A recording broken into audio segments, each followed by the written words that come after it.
মুন্সিগঞ্জে বিদ্যালয় ম্যানেজিং কমিটির নির্বাচন কেন্দ্রিক দ্বন্দ্বের জেরে টঙ্গীবাড়ি উপজেলার পাঁচগাঁও ইউপি চেয়ারম্যান সুমন হালদারকে গুলি করে হত্যা করেছে প্রতিপক্ষ। এ ঘটনায় ৩ জনকে আটক করেছে পুলিশ। দুপুরে ইউনিয়নের পাঁচগাঁও ওয়াহিদ আলী উচ্চ বিদ্যালয়ের মাঠে গুলি করে তাকে হত্যা করা হয়। প্রত্যক্ষদর্শী এবং পুলিশ জানায়, সকাল 10টা থেকে বিদ্যালয়টির ব্যবস্থাপনা কমিটির নির্বাচন চলছিল। নিহত ইউপি চেয়ারম্যান সুমন বিজয়ী সভাপতি দেওয়ান মনিরুজ্জামানের পক্ষে অবস্থান নিয়েছিলেন।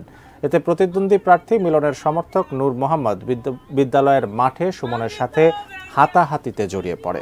এক পর্যায়ে প্রকাশ্যে তার বুকে গুলি করে চলে যান। ঢাকা নিয়ে আসার পথে মৃত্যু হয় সুমনের।